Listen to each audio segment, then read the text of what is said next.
Hi everyone, thank you for joining our meetup. So today we will learn on how to build a machine learning model in Python. We are PyLadies, it's a collaboration between PyLadies Tunis and Instituto. So I will let my colleagues present Instituto, and then we will be presenting PyLadies Tunis initiative and our speaker, who was very nice, and we are very honored to have him today. So please. Thank you. I'm Elisa Rasula. I'm the treasurer of IEEE Women in Engineering Affinity Group. We provide members with the opportunity to network at the local level. Also, our activities include serving engineering students to know better in the engineering field. Thank you. I give the word to Emel Klili. Okay, hello everyone. Thank you for joining us today. I'm Amal Klili, a data science engineer and a co-founder of PyLadies Tunis, along with Mona Belaid, a business intelligence data consultant, and Hediat Mani, data analyst, bioinformatician. Now I will present PyLadies Tunis. We are among a network of Python practitioners in Tunis, Tunisia. We are very passionate about the Python programming. In fact, PyLadies Tunis is part of PyLadies global community. We are an international mentorship group that helps people become active participants and leaders, especially women, in the Python open source community. And we are very proud that our community is growing day by day. Our mission is to promote, educate, and advance a diverse Python community through outreach, education, conferences, events, and social gathering. PyLadies also aims to provide a friendly support network for women and for everyone, and a bridge to the larger Python world. Anyone with an interest in Python is encouraged to participate. Thank you again, and now I will let Hedia present our speaker. So as you saw, our mission is to empower women and minorities. Today, we are very happy to have this collaboration. And so we started this series called Data Science from Zero to Hero.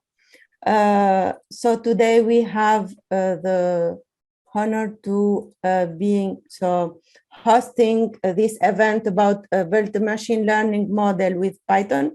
And our speaker is Vivek Sharma. So thank you, Vivek, for accepting our invitation and teaching us this. You know, it's like now everyone is talking about machine learning, artificial intelligence. Yeah, it's like, you know, a must-know skills. So Vivek is a research assistant at Instituto de Bioenginyeria de Cataluña. They are interested in signal processing, mathematical modeling, Python, and are an open source and Linux enthusiast. They love to do little things to make science open source. So thank you, Vivek. And so the screen is yours. Thank you very much. Thanks, Elia. Thank you so much for the introduction. And thank you for being so active, you know, in the Python communities everywhere, for Tunisia, Barcelona, and everywhere. So thank you very much. I think I learned from you so much, from the last workshop about, signal processing. So I hope we'll learn today a lot. Thank you. Okay. Thank you. So my major area is signal processing, along with the machine learning to address. I work in the field of neuroscience, and what we do in our lab is focus on the data which is gathered from the hospital or from the recordings of patients or the healthy subjects. So we have the brain recordings, and so we try to analyze and do the signal processing on the brain recordings, along with we apply machine learning, because what we do with machine learning part in our lab is to identify the lesions in a brain. So for example, if a person is having a stroke or something, there's a damage or a lesion in the brain. So to identify that area which has been affected, so one of the way is to go and is for the clinicians to see the images and find out where the lesion is. But the other way is if you have a lot of data, the machine learning approach can actually help you to identify those lesions and help the clinicians to have a faster diagnosis and to avoid the errors and stuff like that. So today's workshop, we will be planned like I will give you a brief introduction about the machine learning with the so there will be a small presentation where I will I will speak about the measures that we will do today, and then later we will do a hands-on training on a Python Collaboratory notebook. You don't have to do anything. The Collaboratory notebook itself has all the codes and everything done, but how I would like you to discuss and do 1-1-1 exercise, and that's how we will proceed.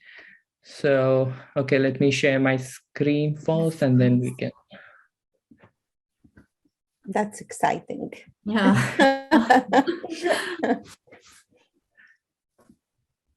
All right. All right, so I think you can see my screen. Yes. Yes. Great.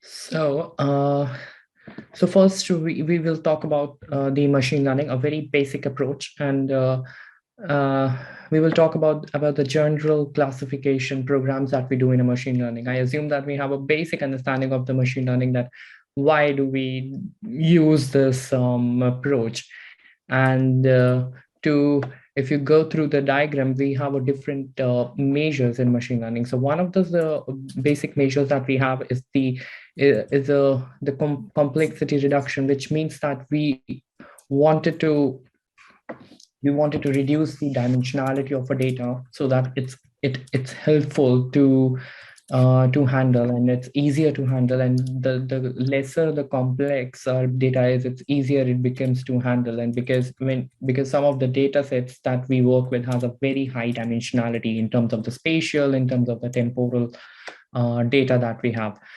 So the classification can be based on different approaches.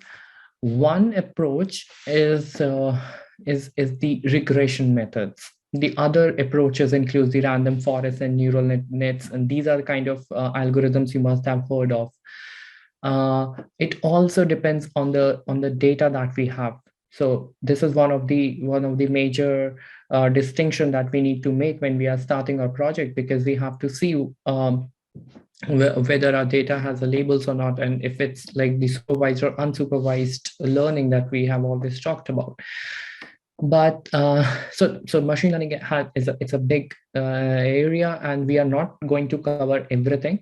But today we will majorly focus on the very basic concepts of machine learning, and those concepts will be revolve around the regression part of this. So this circle we are going to try to cover up today, and let's see how we can cover up. But the algorithms that we will talk about today will be like very basics and of the machine learning and how we should go about it.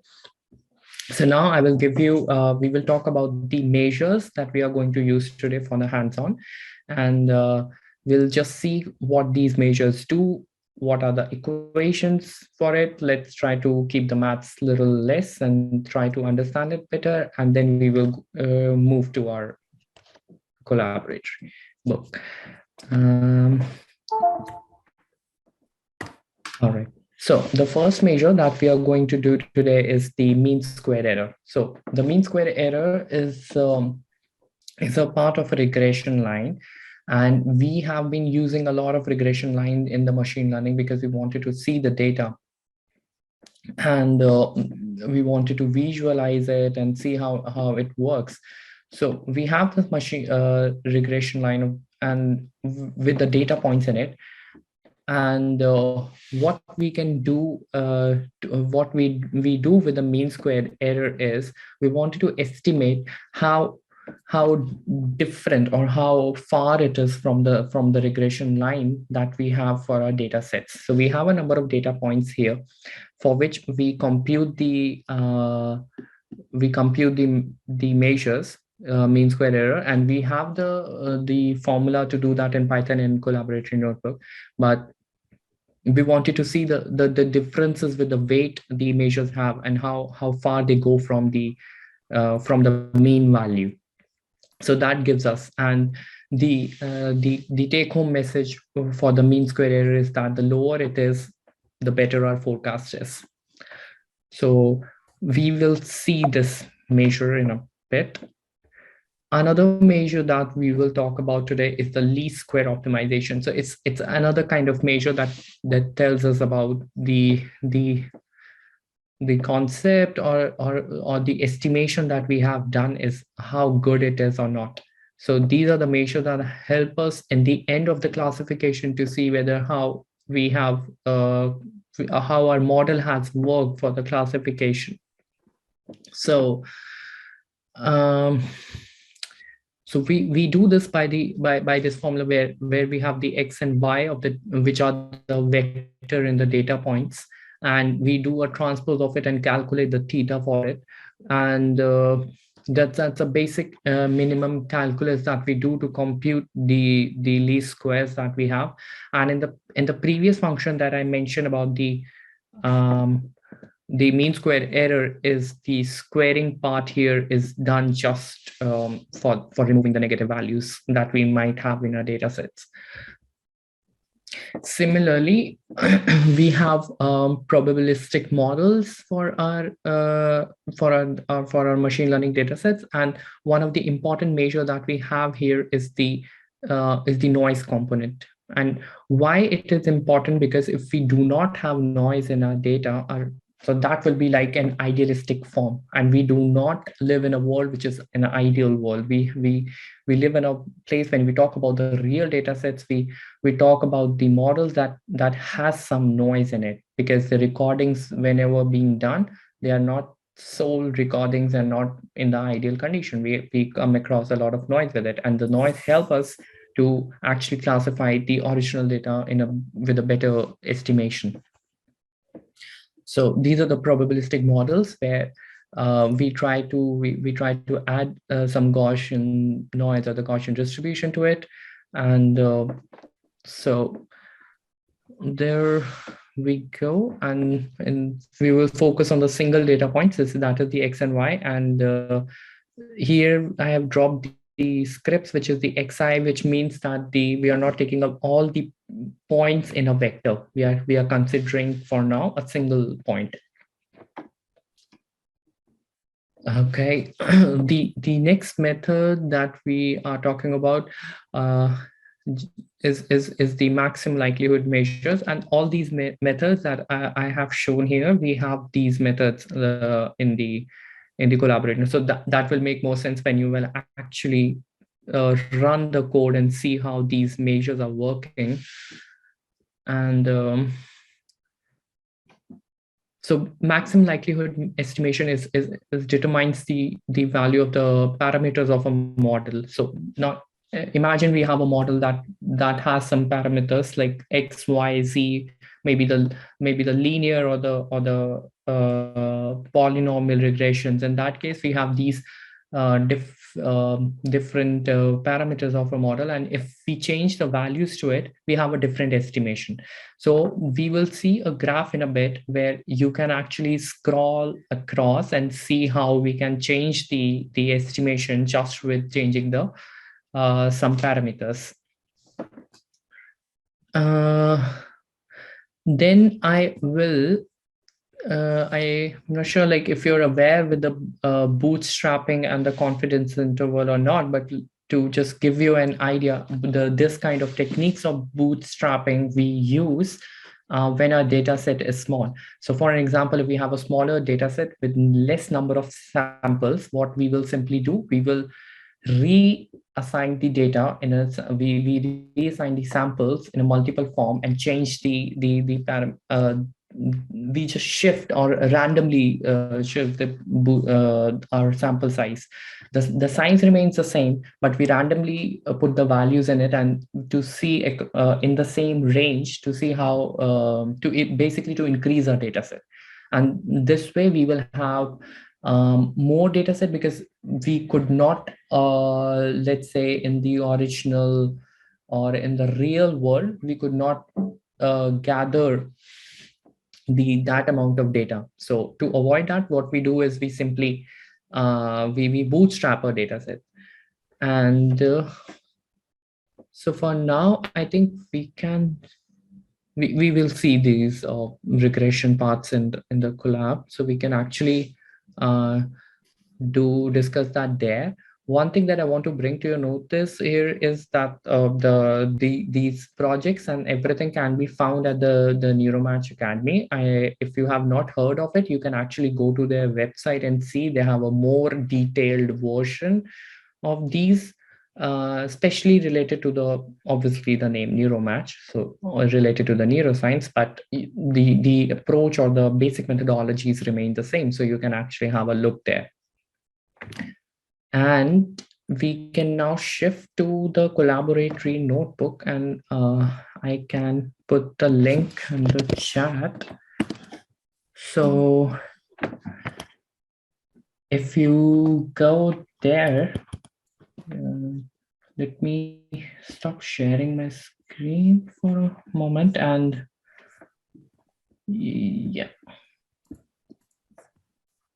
Okay, so now if you go to the link, you can find there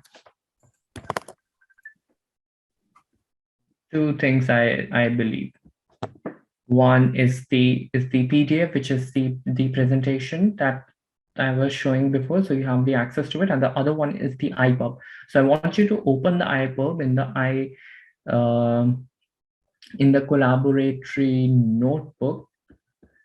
And I believe that the best way to do this, one is that we split the participants into two groups. We can make a breakout rooms of two groups, then we can do that, because we have a lot of people, so smaller groups will be easier to do that. So we can randomly put people. How many breakout rooms? 3, 4. 3 would be good, I guess. Yeah. Okay. So I will assign automatically the breakout rooms.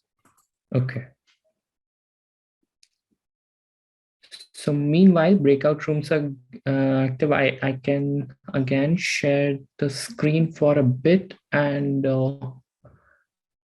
take you to the Collaboratory notebook. So if you go here, all right.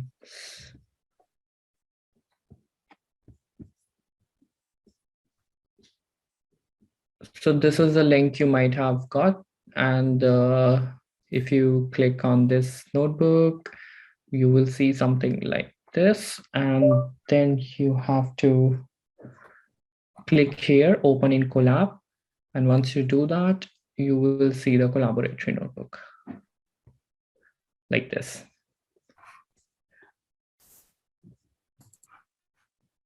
So this notebook has number of exercise. Now you can see that the first one is with the MSE, which is the mean square error, and we have talked about it in the presentation. So the first will be this. So how I believe we can start is that we will have a multiple groups, and where people will have the access to these Collaboratory notebooks, and one by one we will take the modules, and I will keep moving from one to the other breakout rooms. And I think one of you from the participant can share the screen in every breakout room and just execute these cells. And when you do that, we can meanwhile discuss what is happening. So the the first one is the MSA, then the other one is the least square optimization. So we will go one by one with these procedures, and for every exercise, one of you can share the screen. and I can just keep switching between the groups, and we will discuss and do the exercise. Okay, I think 3 groups. I'm assigning people to.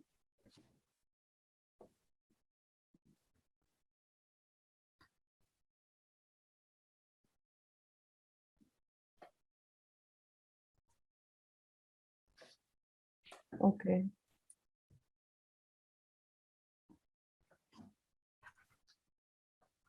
Let me see.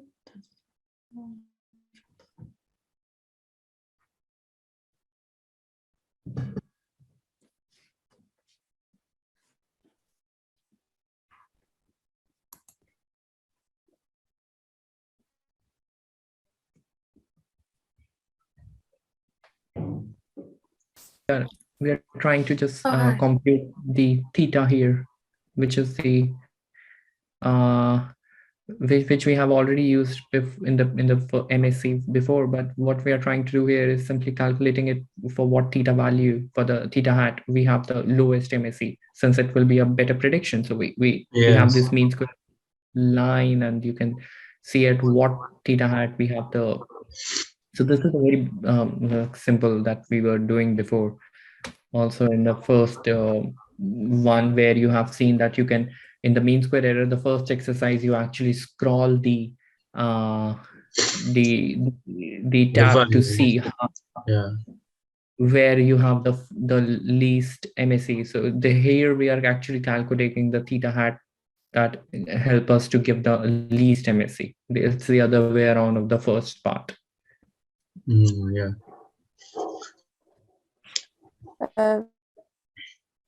Vivek, should we go to the main so you can explain to everyone like this part, the first part? What do you think? I can actually move to the so these people, they have done the first. Yeah, because so actually some people couldn't join, so we need to make like like a recording for them. So we want to have the recording to people. So in that case, we all can go to the main room and do it all together. I think that's Okay. Thank you. Thank you.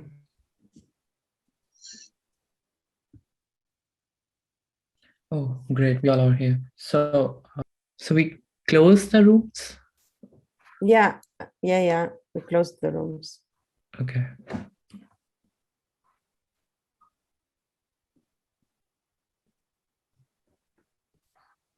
So we can continue.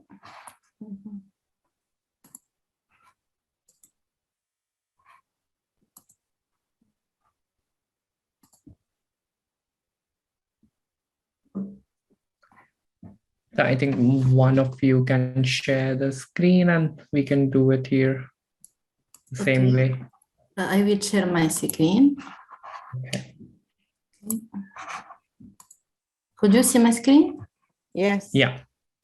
Okay. Thank you, Amal. Yes.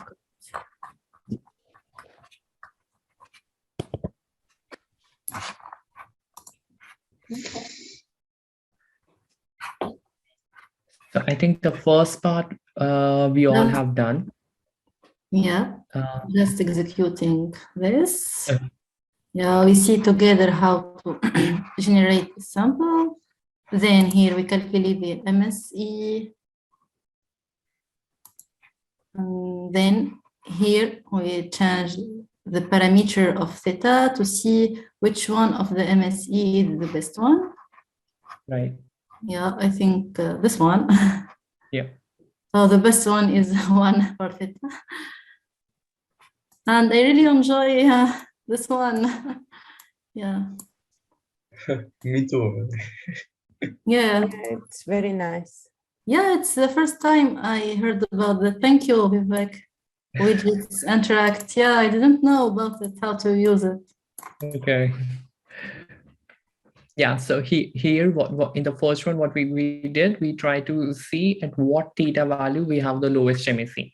And in the second part, when we go to the second least optimization method, in there we actually try to figure out what theta value has the least MSE. So Okay. if we go down, then we will have that part. They are come back. Okay. And here execute the cell to loop. Yeah, to loop over theta hat, compute MSE and plot results. Here to find the best one. I think the best value of theta, and that gives us the minimum value of MSE. And here least squares optimizations. Yeah. Yeah, so here we are calculating the theta hat with the transpose of x and x over y. So here, that's what we are doing it here. And we come up with a theta hat of 1.21, where we have the lowest MSE of 1.43. Okay. And yeah, so yeah, the next part is the linear regression part we are doing with the MLE. And yeah. Just I have a question. What is MLE? The minimum mean. I think I made some mistake with the terminology. Okay, it's okay. Okay, let's again. Functions help. And digit again, how to generate this plot with the normal distribution. Yeah, Vivek, so can you please explain this part? Okay, which one? The linear regression.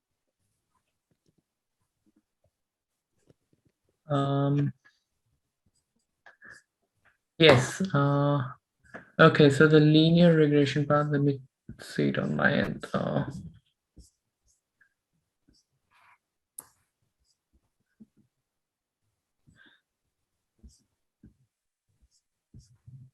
Okay. Give me a second. Just Of course, yeah, take your time.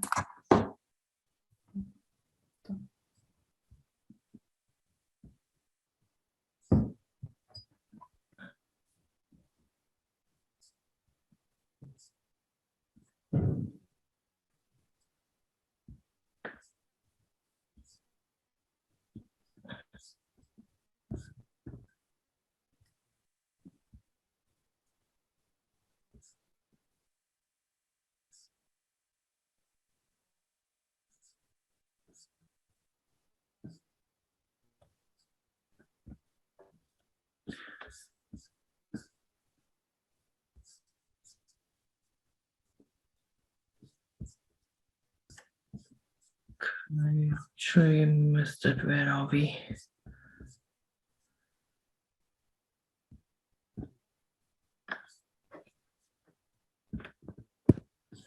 Yeah.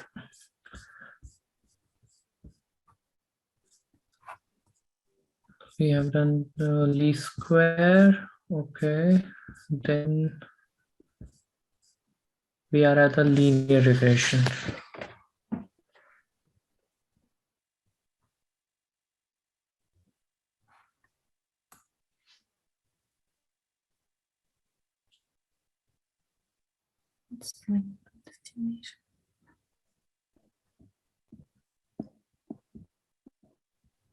I think here just to generate the density and samples from normal distribution with sigma and the parameter of the.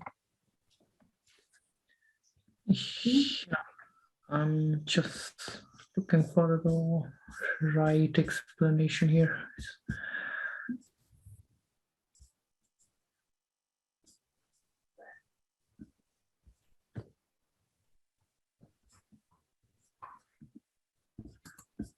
So from the presentation, this this part of is actually the probabilistic model that Yeah. show.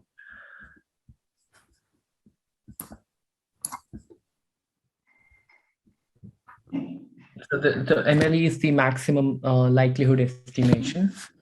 Okay. And how we is here. Yeah. So maximum likelihood so what is the maximum likelihood of having the event for which we are doing the linear regression here? And if we just so the formula is also there in the presentation and also in the collaboratory notebook. If you go down, then we can see what parameters that we have in the linear likelihood estimation, the MLE that we are computing here, the likelihood part. Yes. Just here, I didn't understand which one is the good one. Log likelihood, like. No. So first, I think if we go a little bit above. Yeah, can you go up, please, Amal? Of course. Yeah. So this formula, the likelihood that we have estimated. So maybe we can just try to understand that how this is done. The L theta that is actually, if you look at the formula, is the probability of the density function, and we have a theta, which is the parameter that we are considering. Okay. And what we are doing here is that we are trying to find the likelihood function L for this probability, and for a linear model that where previously we have seen the sigma, where we have seen how it differentiate with the sigma, and where it goes. Yeah, for the sigma and the mu.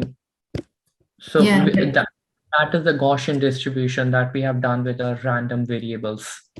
Yeah.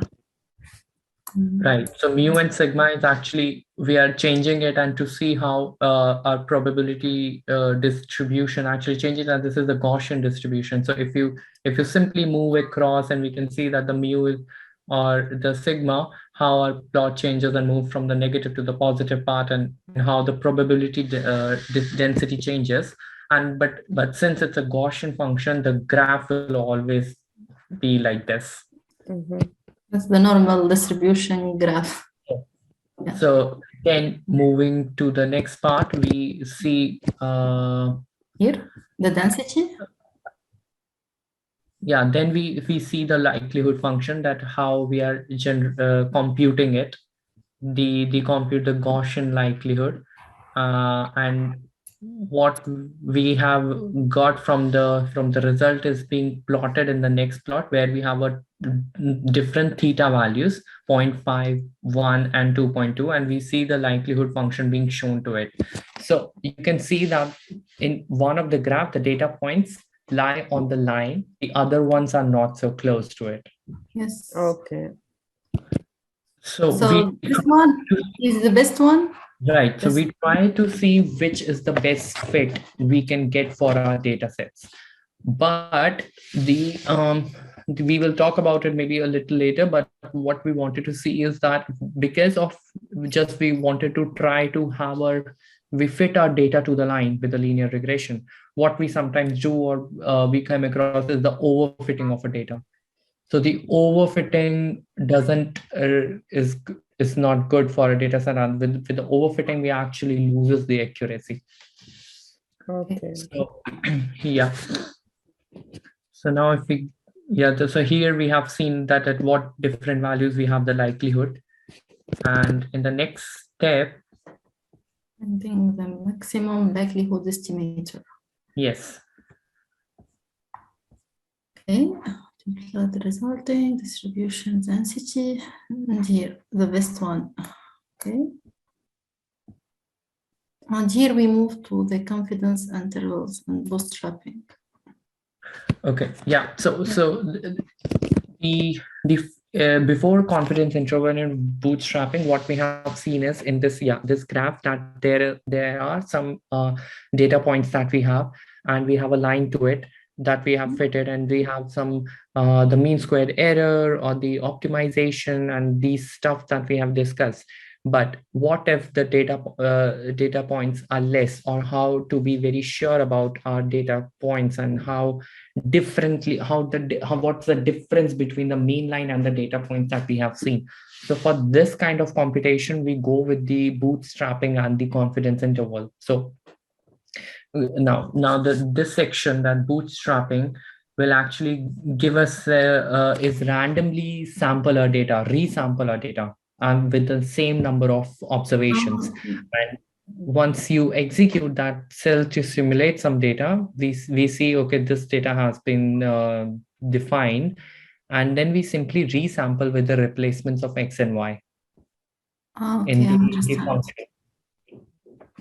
Okay, here just a helpful plot and here bootstrapping. Okay, I move. Yeah. So this function is actually the bootstrapping function. And so after computing, so with the X and Y, what we are doing is if you look at this function np.random.choice, so we are using this function, this random function in the Numpy to act. So we have the same length. As you can see in the code, that we are having the length X and size X. So we are keeping those length and size of the matrix and the vectors same, and we are just doing the random choice to sample the data. And if you go, once this has been computed, and we plot the original data and the if you go down, yeah. So in this graph, we see the original data and the sample data. Yes. So from the same data set, we have resampled the data set. We have a lower data set or a less number of points. We increase it just by the bootstrapping. Okay. So instead of simulating new data, we randomly place our own original data. Okay. So the resampled data, sorry, Amal, can you go? Yeah. So here we add the resampled to the original data.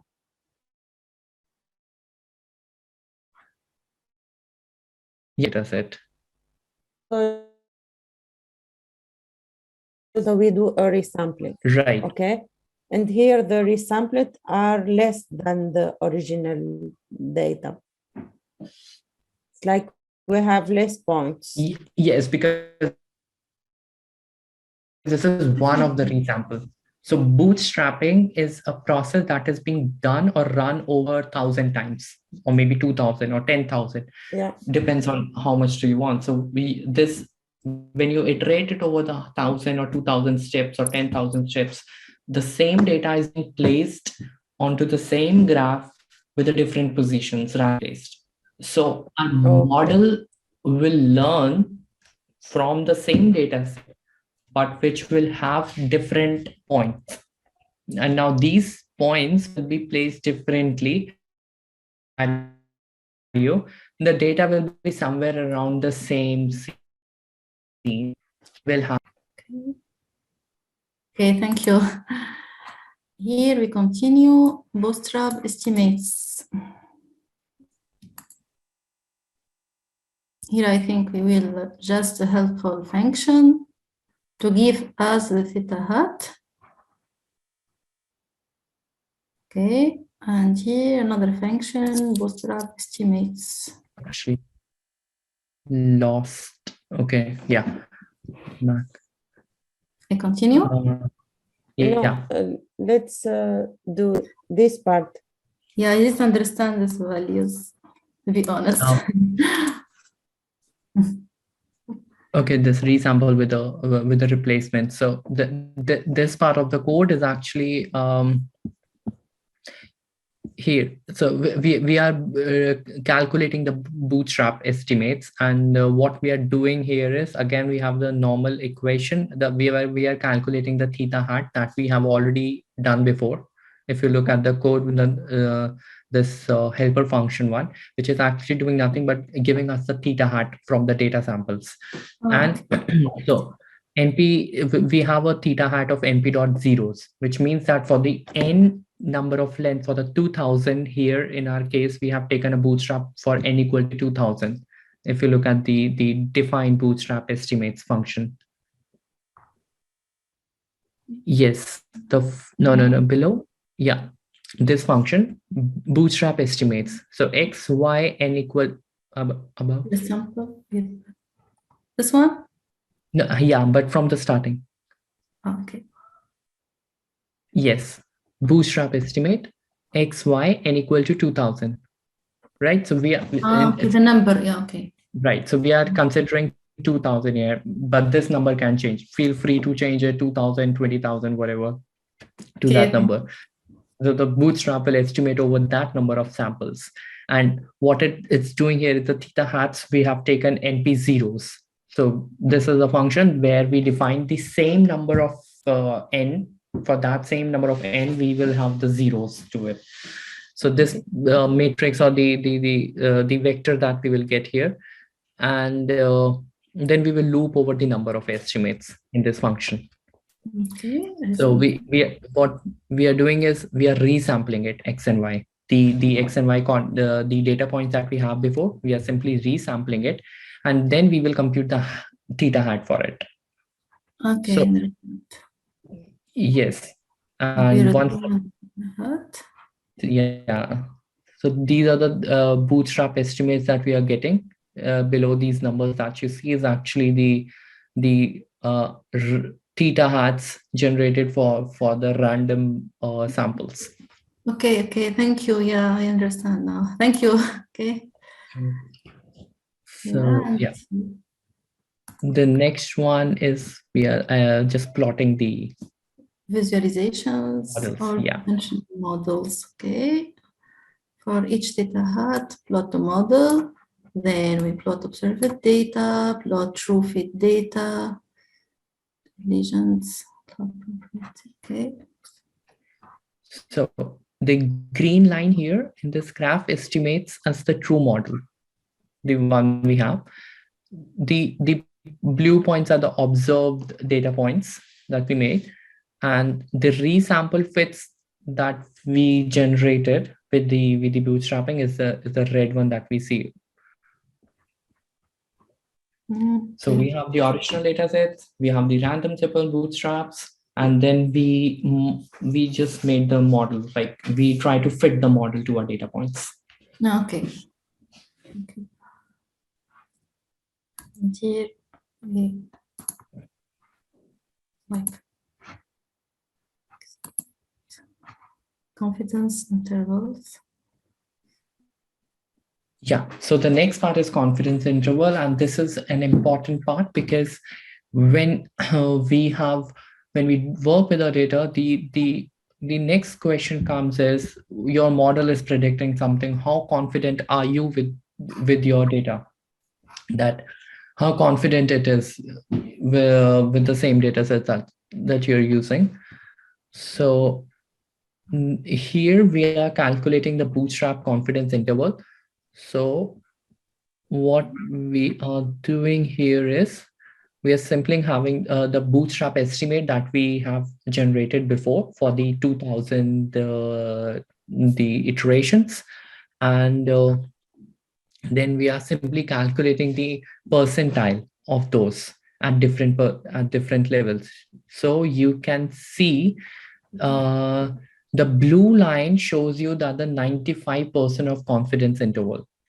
So this graph has a red line, which is the mean of our data.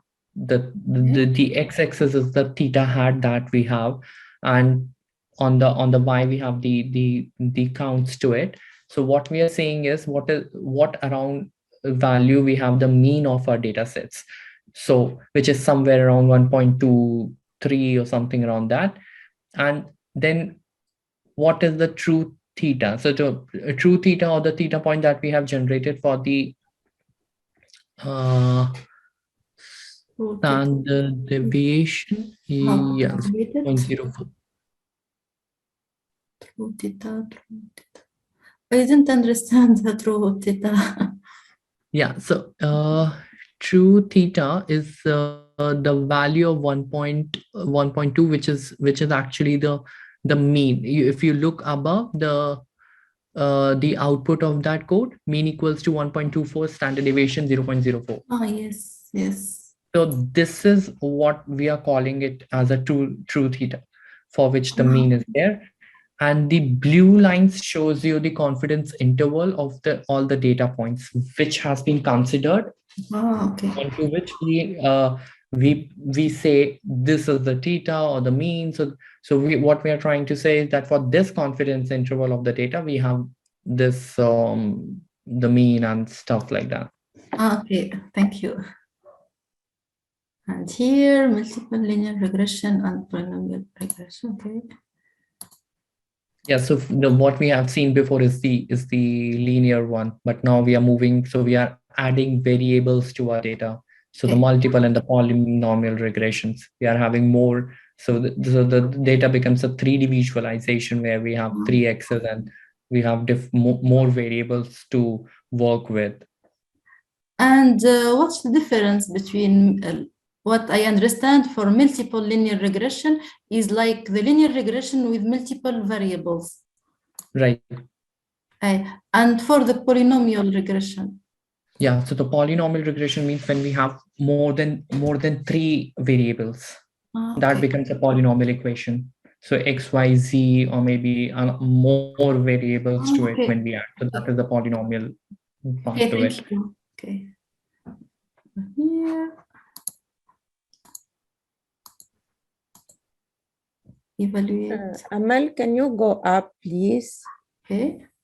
So Vivek, please, this part of, can you go? Yes, yeah, we can start from the beginning of this part. Yes. So this is the settings part. So if you go down a bit, figure, yeah, this is figure settings and more. Okay.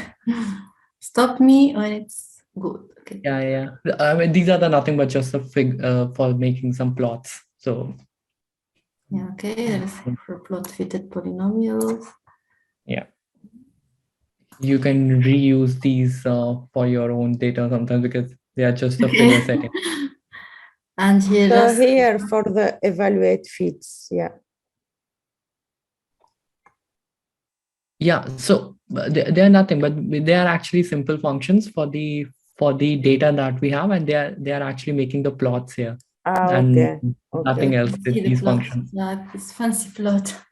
Yes, these to make these fancy 3D plots, that's what we are doing. But what we are showing here is actually what the data that we have simulated for this polynomial or the regression.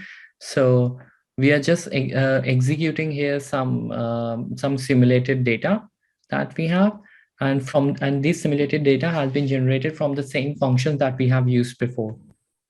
Okay. So the random number of samples, what we are taking, and what should be the length and stuff like that. So those things we have done in the code that you see. And this, if you look at the graph, it actually gives you an image of the data set that you have. Yeah. So this is the data set that we will be working with. The next part is actually the ordinary least squares, the function that we have used before. So we are simply calculating the same measure, but for a 3D data set with more dimensions. Okay. And here, predict MSE. Okay.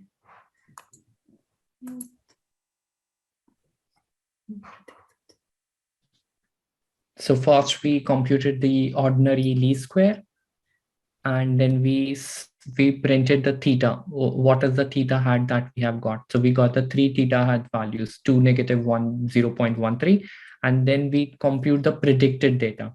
So here we are actually we are computing the MSE of the theta hat and the y hat that you can see. So what is the MSE that we are getting for the ordinary least square, which is the 0.91? Sorry, Vivek. So when you said like 3G, so what's the difference between this data set and the one above? The one you've been working with, it's like above, the original one. So the first one data set that we have initially used is the X and Y. We have the 2 variables, and that's the equation that we use for the linear regression. But now we have X1, X2, and Y. We have 3 variables now. I can write like for the first one, I think we have like we just x with some error. Yeah. And here we have like x1 X1, plus X2, x2 plus error 2. There's something like that. right. So That's our second yeah. And one. in the previous image that we have, so what in the previous image we just looked at the x1, x2, and the y, like how does our data looks like. But in the next image where we have a scale and we have a blue and the red one is actually showing as the deviation from the original data set. So we have so this plane that you see on your screen, the red to blue, is actually a plane, is a kind of, is actually nothing but the line. The same line that we have seen before in a 2D set. So in 2D, we see it as a single line. But what we see here is actually a plane. So this is a 3D plane, and these green points that you see is actually showing how far it is from the mean of the data. Okay, I understand. Thank you. Yeah, and for the polynomial regression, okay. No. Again, we are just simulating some data for the polynomial regression, which means that we will not have a single straight line. Okay, yeah, I have like a curve, here. Yeah. And here, make design matrix. Okay, design matrix of inputs for use in polynomial regression. Design matrix. So design matrix is an important part to this polynomial regression, because when we have more number of regression analysis, like more than one, when we call it as a polynomial regression. And when we are doing it, we need to have a design matrix. So we need to understand this design matrix that we are actually generating. So for an example, so this if you can quickly just check your presentation slide. Yes, I stop sharing my screen. Or you can just open this. You have the link for the slide, right? I think I will go here.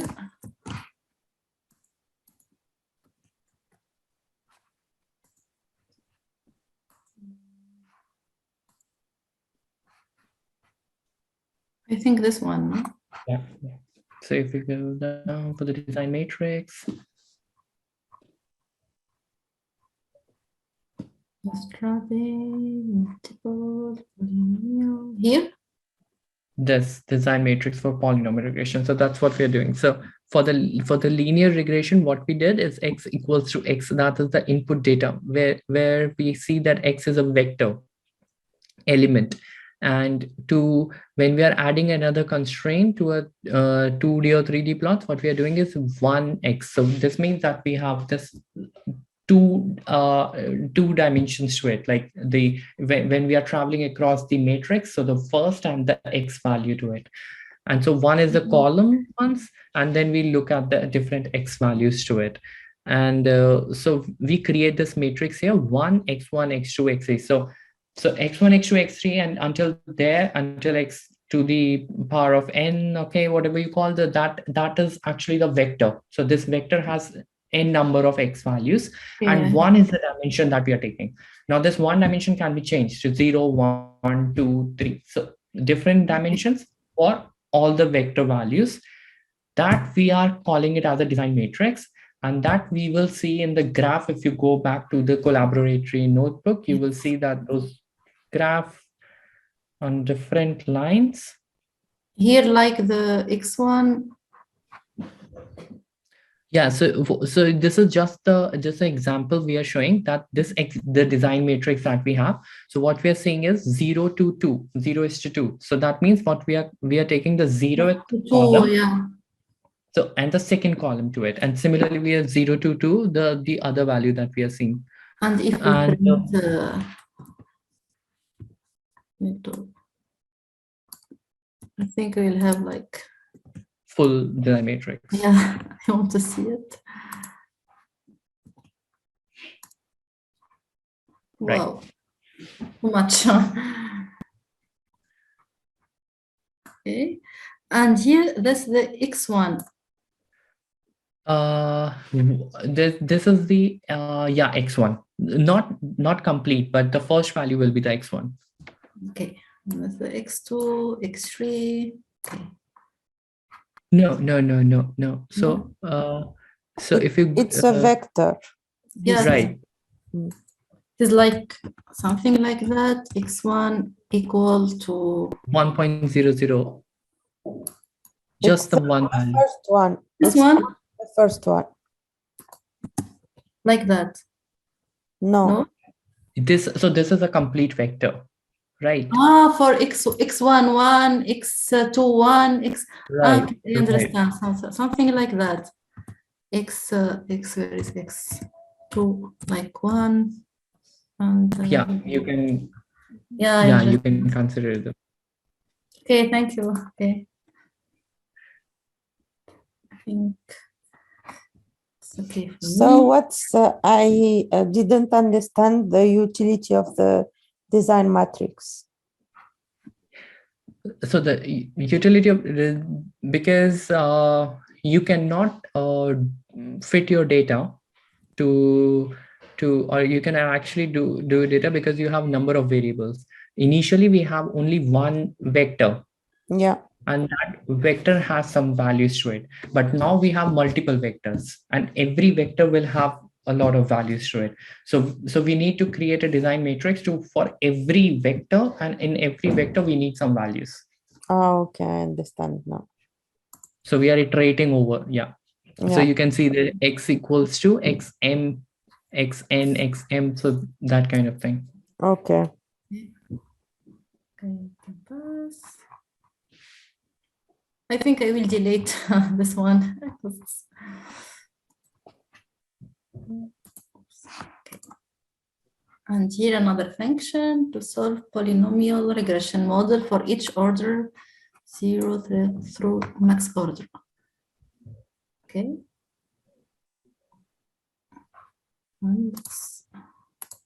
So in a polynomial regression, you fit how many models? So it's a polynomial. You can fit. If you see, we have, because sometimes we have like quadratic, it's like, so how many? They said that it's -1. It's if you have, if it's a quadratic or it's like here. It's yeah, like, so it's actually 6. Order 4, 5. So how many like models we can fit?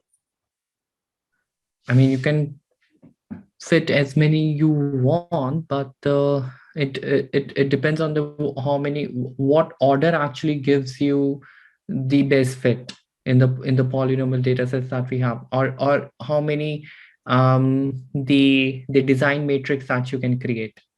Okay. And so for we order, for order 0, order 1, it's a different value of the parameter here of theta, I think. Yeah. Theta hat order, yeah. Okay. So that returns the theta hat for this for order we are considering. So here we have taken 5 orders, 6 orders actually. So 0 to 5 it iterates and gives you the different polynomial fits for the same data set that we have. So this data points can be actually fitted with these different ways. Right. So we have to see now which is the best way to fit our data. And at the same time, we do not want to do the overfitting.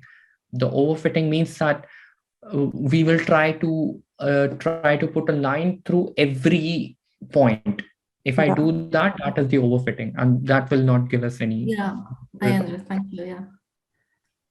So once we have done the polynomial fits, now the next thing to do is compute the MSE and compare models. Now with the same these different polynomial orders, what we are doing the same thing. We have different fits for the polynomial order 0, 1, 2, 3, 4, 5. And for every order, we are computing the mean squared error. And when we are computing the mean squared error, what we found that for which order we have the least mean square error. Yeah. Okay. So the 0 has the highest mean square error, which means that if you go back and look at the 0th line, that is the blue line. Yeah, it's So that is the worst fitting of the data. underfitting.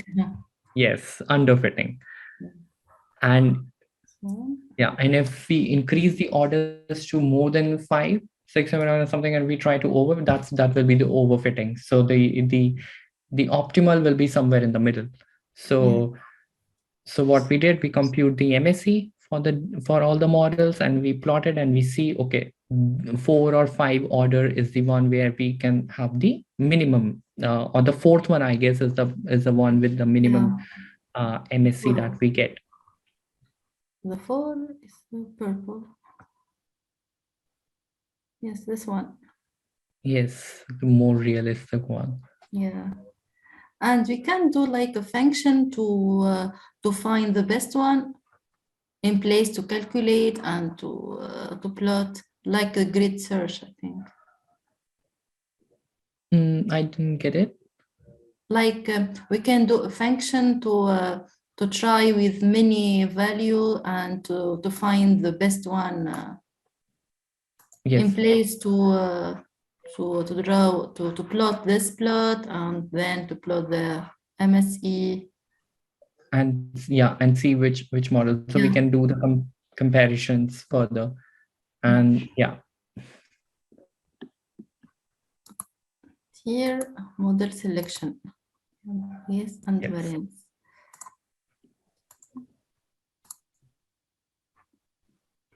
Function the same as before, so I will go fast here.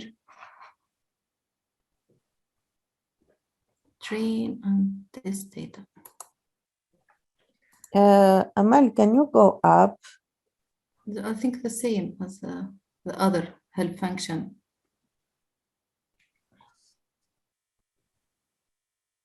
These are the same old functions. Yeah, the same. Yeah, the same. Yeah. Okay. From the previous one, and what we are doing in this is actually coming to the final stage where we are trying to see the train and the test data. So we are simulating a data set out of which we are taking apart as a training data set, which we will use to train our data, and then we will finally test with a part of that data set. Okay, so we plot both train and test data. The blue one is the training and the green the test. Okay. So what's the proportion of training and test data set? You can choose the proportion as per you want, but like the 70 and 30% would be good examples. We out of the total data set, we can generally take the 70% as the training one, and 30% we can use to test our model before we actually use the Okay, so can move. And here, section 2, bias variance trade-off. Okay. So this is the important part of the bias variance trade-off. Yes. So what we do here What's is, the real meaning of bias? Yeah. What's a bias? I mean, bias means the same, like the model might be biased towards because of the overfitting or the underfitting. The model can be biased towards predicting something which is not close to the original data set, not true to the original data set. So that's a biasness that we have in our models. Okay. So here what I understand that we can't have like the best model in terms of bias and variance. That's why we should do like trade-off. Yes, and if you just look at the graphical, this figure, so we can see that if we have a low bias and a low variance, we are more accurate.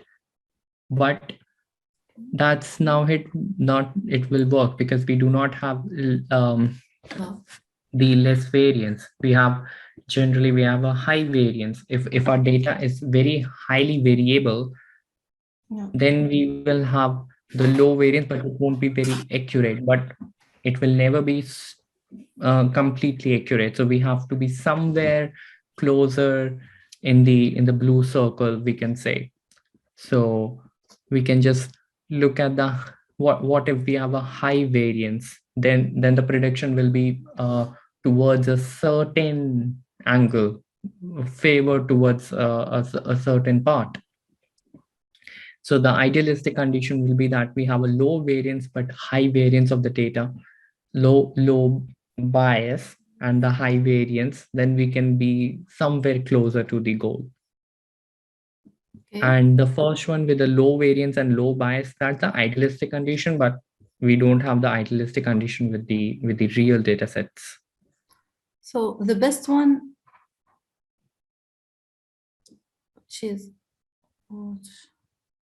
the best here, highest.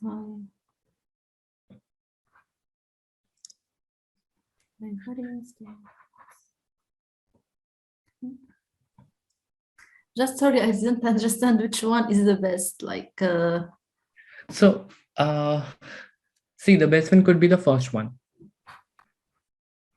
This one? Yeah, because we do not have the first one. The first? Yeah. So because we do not have a high, we have the bias of the model very low, and the variance is also very low. So we are very kind of accurate towards the, but ideal condition is not this one. Yeah, in reality, you can't have this case. Right. So okay, move. Execute. Okay, estimate terahertz. Why string is not defined? I didn't execute. I think previous one. Yeah. This one executed. Okay, we'll try. Yes.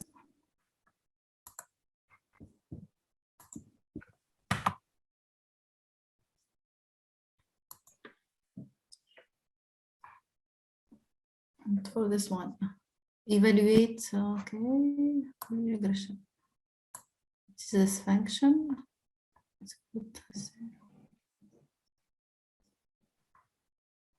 Here we just make our design matrix. We calculate our residuals and MSE with different order, with different parameter. Yeah, we are iterating over the different answers. So these measures are actually the initial one that we worked on, and so now we are using them for the and here yes. Okay, and here we calculate the MSE with X-train, X-test. And we did this MSE for the train and test data set. And for theta hats and the max order. The max order is the different number of order. So this is what we define. Okay. Yeah. And we have the script. Now we have different orders here. And what do we see with the 5 orders is that we have a train and the test data. So, but what you see on the screen is actually the mean squared error. So mean squared error for different polynomial orders. Now, if I have a 0th order, if I talk about it, the test MSE, which means the error in the test data of our model is extremely high. Okay. Whereas in the train one, it's lower, but because we are training, but when it comes to actually testing our model fails. It's a high error that we see. Similarly, if I go to the 5th order. So, so this case is when we have like a high bias and low variance, this one, no? High bias and the low variance. Yeah. Can you go back to the bar plots? Yes, of course. Uh, I think that we yeah. have the error is too much in Right. So basically here we are not actually talking about the bias or the variance here. The bias and the variance comes to the model and the data part. But what we have done here is actually with those data and different kind of sets, we have computed the mean squared error, and we are simply plotting the mean squared error for two data sets that we had before. And these two data sets are with a different polynomial order, and these polynomial orders have different bias and the variance. Okay. So yeah, so let's consider two extreme cases. One is the 0th order and the 5th order. So when the 0th order, we have seen that it's extremely error with the test data. Now, similarly with the 5th order, what we find that's kind of overfitting. We find very low error in the mean square, very low error with the training data. Yeah, but Which means when we are training our data with our model did very well. But does that mean that it will work well with the test data? No, because we did overfitting of it. And similarly, when we did the low underfitting, it doesn't work well. So when it does work well around the polynomial order 2, when we find that the minimum error with the test, with the train, and also the minimum error with the test data. Error will be there. That's for sure. It's a prediction. We can't make extremely full right predictions. So we have to consider the error, and we never want. So we have to be somewhere around in between the under and the overfitting, because because overfitting, that's the idealistic situation. We don't have that. Underfitting is anyways our data is variable enough to fit that. Okay, so model selection, cross-validation. Okay, we'll execute the same as before. I think here also the same. Yeah, the plotting functions, yeah. Cross-validation. First of all, what is the cross-validation? So we have we have seen that the different errors with the MSc. So now we are just cross-validating our data sets. Like we will see in the coming figures. Yeah. Okay, the same one I think as before. Here. Yeah. So here we define our yeah, so this is nothing. This is just an image to show you that the gray one is the complete data set that we have. So if we are planning to work with your own data set, so let's say we have a complete data, which is all data, then we divide the all data into two segments, which is the training and the test data. Once we have done this, the split 1, split 2, split 3 is actually the kind of vectors that we had, and from those vectors we have taken the test data, which is the fold one, which is in the blue ones. So on those vectors we are actually doing the test, and on the green ones are the training one, onto which we are actually making our models, training our models to predict. And the final evolution is on the test data that we perform. So this is the conceptualization of the complete data set that we do. So this is how the cross-validation work. They split our data. First of all, he take like first split from test data, and he tests with the other one for in the other splits. So in different vectors, we take different folds to test our model, the fitting of our model. So we try to cross-validate with different vectors from the same data set, from part of that data set. And yeah, so how do we do that? Yes. Execute. We generated some random training data. Then we generated some random test data. And when we implement the cross-validation, So if you go to the function that cross-validate, so we have a X training data, the Y training data, we took the maximum order onto which we will iterate, and the n number of splits that we made in our data set. Yes, here. Okay. What is the function that we do to split scaffold? Yeah, k-fold. K-fold and K to the number, I think. Yeah, so no, the number is the n split. So if you just okay. scroll a little low. I scroll? Yeah, scroll. No. Oh, down, okay. Down. Okay. A little more. Yes, so the cross-validate method that you see here, we are defining the max number of order, which is the 5 order we are considering. Number of splits is 10 we have taken. You can change it. And then mean square error is the cross-validation is a function that we have defined before.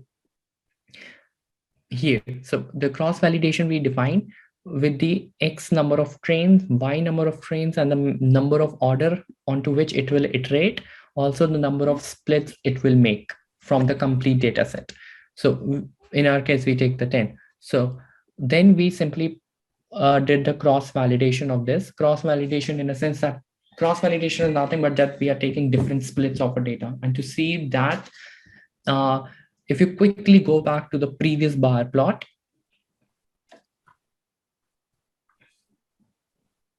here? No, bar plot. Sorry.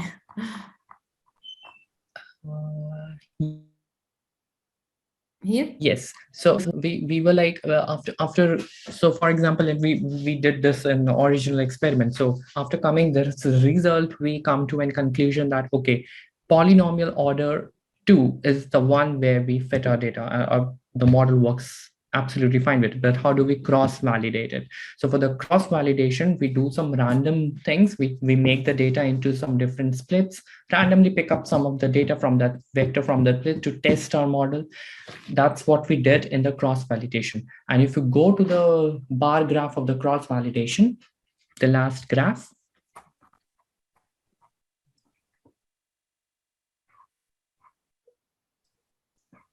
so this. Yes, this. So this last graph, what we did the validation of the mean squared error over the 10 splits of the data. So on the y-axis, we have the validation mean square. On the x, we have the polynomial order. So what we find again, that with the second or the third order, we have the minimum mean square error, right? And yeah, so the minimum mean square error can be found with the polynomial order 2, which we have seen in the previous bar plot.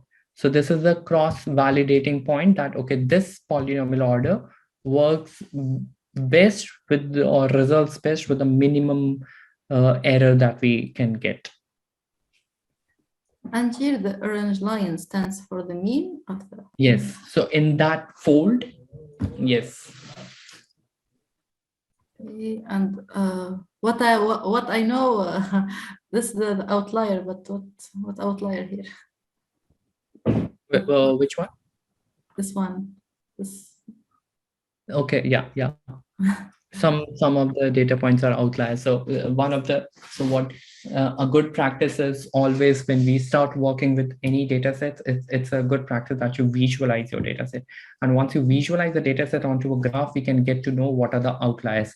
Now, for example, if I have some signals oscillating, because I talk about signals. So yeah. If we talk about some extreme data sets on 2 points, so what will happen if I take a mean of my signal? If I take a mean, what will happen? These extreme points, because of the higher value, actually minimizes or brings a mean closer to 0, which is not the actual case. Yeah. It's just because of some noise, some error in the recordings that we see these outlier points. So it's always a good habit to remove these outliers before we put them. Mean. Yeah. Okay, thank you. Yeah. That was the last graph. Yes. So finally, we we figured out which model So to much use. information. Yes, so my advice would be that in the presentation that you have these links with you, so this will anyways always be online, these codes and the presentation. So if you actually use the presentation and you check the reference that I have made with the Neuromatch Academy, so that is the whole detail that you can get there. So those that has a lot of details more than this. I actually not took everything here, so a lot more details is there, and they have a video lectures also by professors in the field where you can actually grab more conceptualization of these ideas. Okay, Yes. thank you. And I really Thank enjoy this you. one. That's why I really want. Thank you. Yeah, it's first time I learn about the widgets interact. Yes. Yeah, thank you. Thank you, Vivek. So let's see if there are questions. Yeah. Please go ahead if you have question.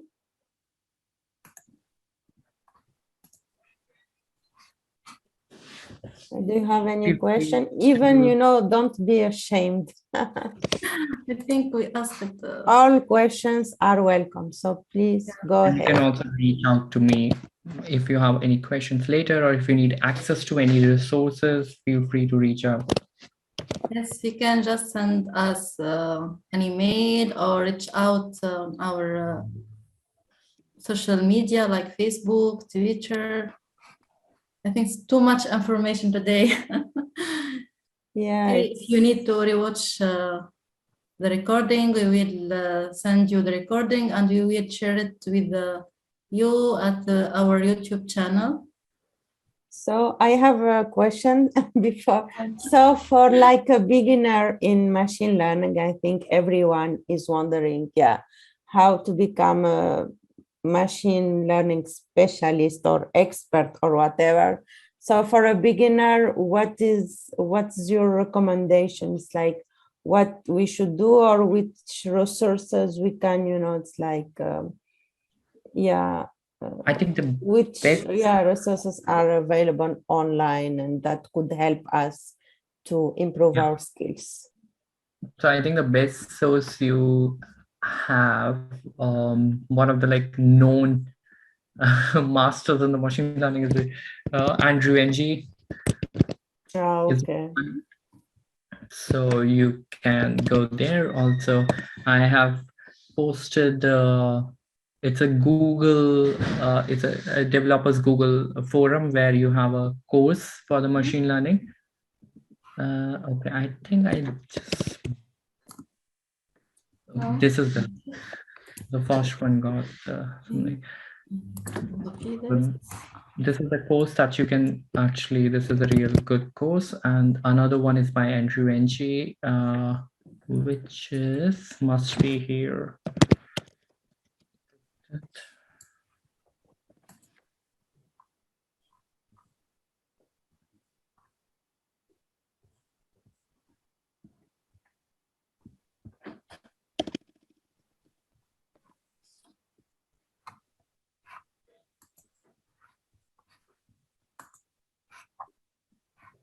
Yeah, so it's deeplearning.ai.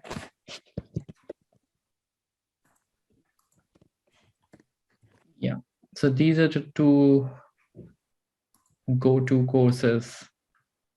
One by the Google, the other by the Coursera by Andrew Ng. So these are the starting and the end point to machine learning, I would say.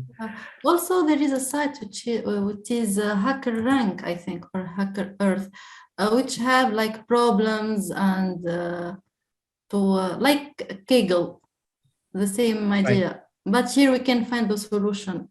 Problems, they have like short courses and then problems, like we practice. HackerRank, I think, or Hacker Earth. Yeah. HackerRank, Hacker Earth is also a good platform, the Stack Overflow to find solutions to your problem. But yeah, these forums are actually very helpful to Yes. to discuss. Yeah, thank you very much for sharing. So, any other question, guys? I think it's okay. No I asked question. many questions. So No questions for today. Yes. Thank you, everyone.